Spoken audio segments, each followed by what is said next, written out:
શ્રી વિષ્ણુ સહસ્ત્રનો પાઠ.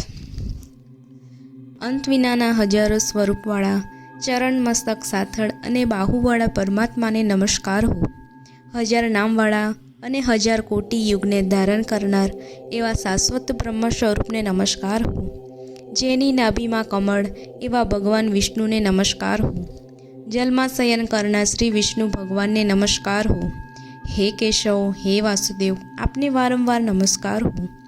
વાસુદેવની વાસનાથી ત્રણેય લોક વાસનાવાળા છે અને જે સર્વ પ્રાણી અને પદાર્થમાં નિવાસ સ્થાન છે એવા હે વાસુદેવ, આપને નમસ્કાર હો.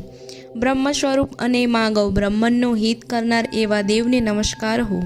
જગતનો હિત કરનાર શ્રી કૃષ્ણને નમસ્કાર હો. ગોવિંદ સ્વરૂપને નમસ્કાર હો. જેમ આકાશમાંથી પૃથ્વી પર પડેલું પાણી સમુદ્રમાં જાય છે તેમ બધા દેવને કરેલા નમસ્કાર ભગવાન કેશવ પ્રતિ જાય છે. જેમાં શ્રી હરિનું ભજન પૂજન થાય છે એવા આ માર્ગ નિષ્કુંઠ છે અને શ્રી હરિના ભજન પૂજન વિનાના માર્ગને કુમાર્ગ જાણવો.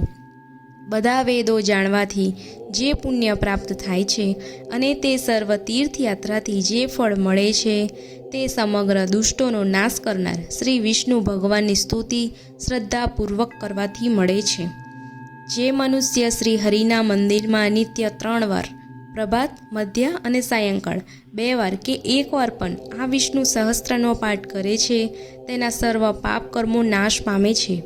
જે મનુષ્ય આ સ્ત્રોતનો પાઠ ભાવભક્તિથી કરે છે તેના શત્રુઓ બળી જાય છે, તેના પર સર્વ ઉપગ્રહો શાંત રહે છે અને તેના સર્વ પાપ વિનાશ પામે છે. જેણે શ્રદ્ધા ભક્તિ ભાવપૂર્વક આ સ્ત્રોતોનું ધ્યાન કર્યું, શ્રવણ કે પાઠ કર્યો, તેને સર્વદાન આપ્યાને દેવોની રૂડા પ્રકારની પૂજા કરી એમ સમજવું. જે મનુષ્ય દરેક બારસને દિવસે મારી સમીપ આ સહસ્ત્ર નામનો પાઠ કરે છે તેને આલોક અને પરલોકમાં કોઈ પણ ઠેકાણે ભય રહેતો નથી. તેના કરોડો કલ્પના પાપ ધીમે ધીમે બળી જાય છે. હે અર્જુન, જે મનુષ્ય પીપળાની પાસે કે તુલસીની પાસે બેસીને આ શ્રી વિષ્ણુ સહસ્ત્ર નામનો પાઠ કરે છે તેને કરોડો ગાયોનું દાન આપ્યાનું પુણ્ય મળે છે. વળી જે મનુષ્ય નિત્ય શિવાલયમાં અથવા તુલસીના વનમાં બેસીને શ્રી વિષ્ણુ સહસ્ત્રનો પાઠ કરે છે તેના સર્વ પાપ અને દુઃખ નાશ પામે છે અને મોક્ષ પામે છે અને તેને બ્રહ્મા ઇત્યાદિ ઘોર પાપ હોય તો પણ તે સર્વનાશ પામે છે. એવું ચક્રધારી ભગવાનનું વચન.